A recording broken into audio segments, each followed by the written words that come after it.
Terungkap isi chat mantan Ketua Komisi Pemilihan Umum atau KPU Republik Indonesia Hasyim Asyari kepada perempuan anggota Panitia Pemilihan Luar Negeri PPLN Den Haag Belanda berinisial CAT. Diketahui Hasyim Asyari diberhentikan dari jabatannya sebagai Ketua KPU Republik Indonesia. Pencopotan Hasyim Asyari dilakukan Dewan Kehormatan Penyelenggara Pemilu atau DKPP melalui sidang yang berlangsung di Jakarta pada Rabu 3 Juli 2024. Hasyim Asyari dicopot karena melanggar Kode Etik Penyelenggara Pemilu atau KEPP berupa tindakan asusila terhadap perempuan anggota Panitia Pemilihan Luar Negeri PPLN Den Haag Belanda inisial CAT. Kasus asusila terjadi melalui percakapan dalam pesan singkat. Diungkapkan anggota Dewan Kehormatan Penyelenggara Pemilu atau DKPP Muhammad Tio Aliansyah, ada beberapa pokok-pokok pernyataan dalam sidang tersebut. Di antaranya, sejak awal pertemuan dengan pengadu, dalam hal ini CAT, ia sudah memiliki intensi untuk memberikan perlakuan khusus pada pengadu atau CAT melalui percakapan. Ia juga kerap kali menyebutkan pandangan pertama turun ke hati dan juga sejumlah emoji peluk. 4.1.2 bahwa teradu diduga tidak menjaga asas profesionalitas dan tidak berpedoman pada prinsip proporsional dan profesional dalam tindakannya sebagai berikut. 1.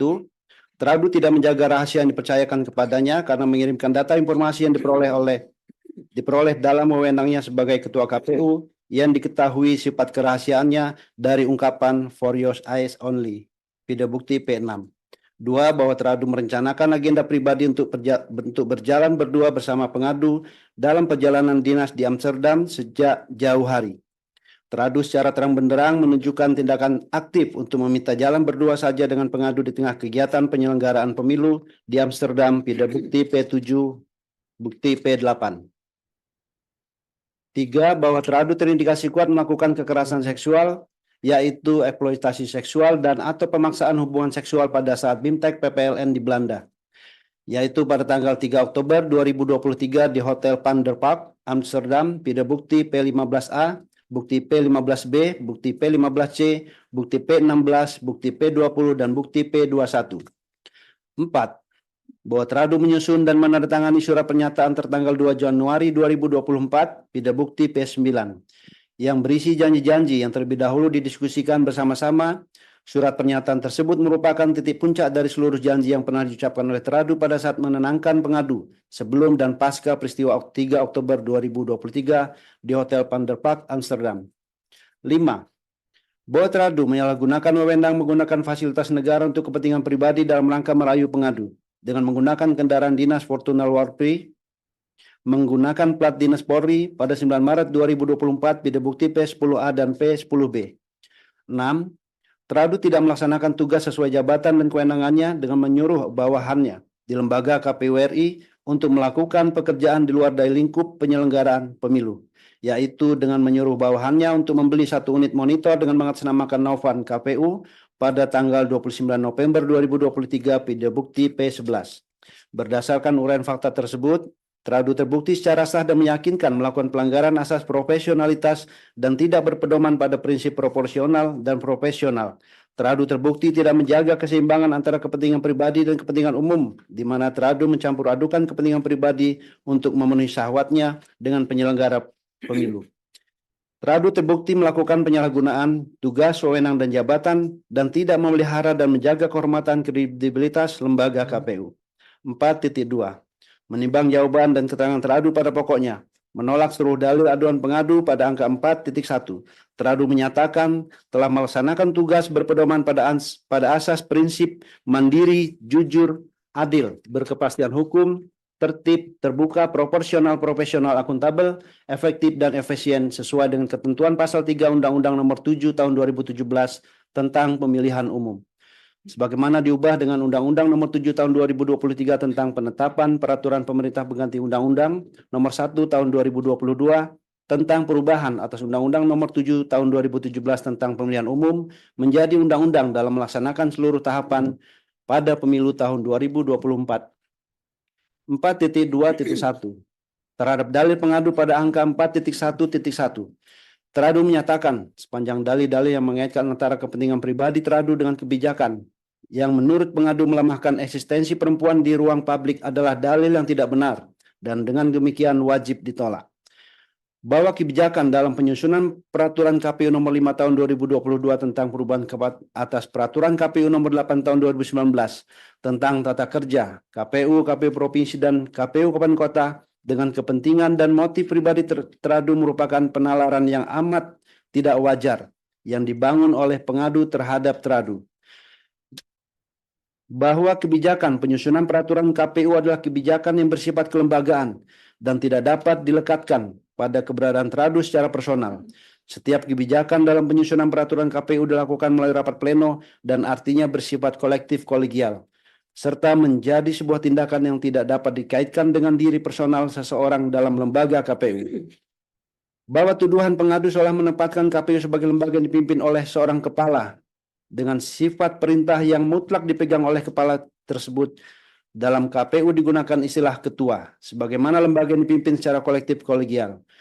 Demikian halnya terkait pasal 8 ayat 2 huruf A PKPU nomor 10 tahun 2023 tentang pencalonan anggota DPR, DPRD, Provinsi, DPRD, Kabupaten Kota telah dilakukan melalui berbagai tahapan pembentukan peraturan perundang-undangan dan yang pada akhirnya diputuskan dalam rapat pleno KPU.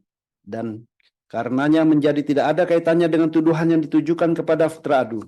Faktanya, teradu selaku ketua KPU telah ada upaya untuk memperbaiki ketentuan tersebut dengan menyiapkan draft usulan kepada Komisi 2 DPR RI dan disampaikan kepada Komisi 2 DPR RI bukti T1. Dan telah mengajukan permohonan rapat dengan pendapat ke Komisi 2 DPR RI bukti T2. Serta telah melaksanakan konsultasi dalam RDP yang menghasilkan kesimpulan atas RDP tersebut pada tanggal 17 Mei 2023, bukti T3. Berdasarkan uraian fakta tersebut, terhadap sepanjang dalil-dalil yang mengaitkan antara kepentingan pribadi teradu dengan kebijakan yang melemahkan eksistensi perempuan di ruang publik adalah tuduhan dan dalil yang tidak benar dan dengan demikian wajib ditolak. Berkenaan dalil bahwa teradu melakukan pendekatan dan adanya perlakuan khusus dengan menggunakan relasi kuasa kepada pengadu. Dalam hal ini teradu menyatakan dalil tersebut tidak benar, subjektif, cenderung manipulatif, dan karenanya wajib ditolak. Bahwa pertemuan di antara teradu dan pengadu terjadi pada saat BIMTEK PPLN di Bali saat kegiatan Jalan Sehat pada tanggal 31 Juli 2023. Dalam perbincangan awal pada pertemuan tersebut, tidak ada sama sekali terbersit dalam benak teradu untuk merayu apalagi hingga merayu pengadu agar mau membina hubungan asmara dengan teradu. Tidak benar bahwa teradu menyatakan kondisi keluarganya teradu sedang tidak baik-baik saja dan dalam proses perceraian. Faktanya justru pengadulah yang pada saat itu berupaya dekat dengan teradu dengan bercerita hal yang sesungguhnya bersifat personal seperti soal keluarga pengadu kepada teradu. Berkenaan dalil mengenai perlakuan khusus yang mengistimewakan pengadu karena tidak merespon ketua PPLN Den Haag sehingga harus meminta tolong terlebih dahulu pada pengadu agar mendapat respon adalah dalil yang mengada-ada dan nyatanya tidak sesuai dengan isi percakapan pengadu dengan ketua PPLN Den Haag, bukti P5. Faktanya, Ketua PPLN Den Haag juga sering berkomunikasi dengan teradu. Adapun komunikasi antara teradu dan pengadu adalah untuk urusan-urusan PPLN dan justru pengadu yang faktanya sering meminta tolong kepada teradu menguruskan beberapa hal yang berkaitan dengan urusan PPLN Den Haag. Dengan demikian, dalil aduan pengadu berkenaan dengan proses pendekatan dan rayuan dari teradu yang memiliki tendensi adanya perlakuan khusus dengan menggunakan relasi kuasa kepada teradu adalah dalil yang tidak benar, subjektif, cenderung manipulatif, dan karenanya wajib ditolak. Terhadap dalil bahwa teradu memberi perlakuan khusus kepada pengadu dengan memesankan kamar hotel dan tiket pesawat untuk ikut serta dalam perjalanan dinas ke Singapura, bukti P4A, teradu membantah dalil tersebut. Faktanya pada saat itu pengadu meminta kepada teradu untuk diberi kesempatan mencermati dan mempelajari bagaimana pelaksanaan kegiatan BIMTEK PPLN di wilayah lain, tepatnya yang sedang dilaksanakan di Singapura, agar dapat mempersiapkan dengan baik sebelum pengadu melaksanakan BIMTEK di wilayah yang pengadu menjadi tuan rumah pada waktu yang akan datang. Permintaan tersebut disertai permintaan tolong dari pengadu agar bisa dipesankan tiket pesawat dari Jakarta Singapura dan Singapura Jakarta pulang pergi. Kemudian, teradu memfasilitasi keinginan pengadu dengan meminta tolong kepada staf teradu untuk memesankan tiket pesawat dan hotel yang digunakan pengadu. Bahwa tiket pesawat maupun hotel tersebut ditanggung oleh teradu pribadi, tidak menggunakan anggaran KPU.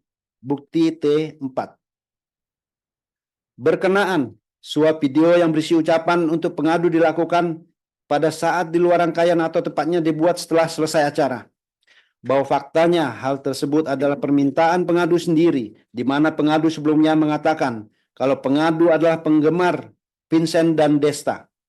Karenanya pengadu meminta kepada teradu untuk dibuatkan video ucapan tersebut setelah acara selesai.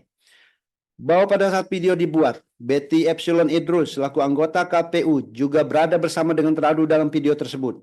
Dengan demikian, dalil aduan pengadu yang menyatakan proses pendekatan dan rayuan dari teradu secara terang-terangan di hadapan publik dalam acara-acara yang sifatnya kedinasan, sehingga membuat pengadu merasa risih dan tidak nyaman adalah dalil yang tidak benar, cenderung memutarbalikkan fakta, dengan demikian wajib ditolak.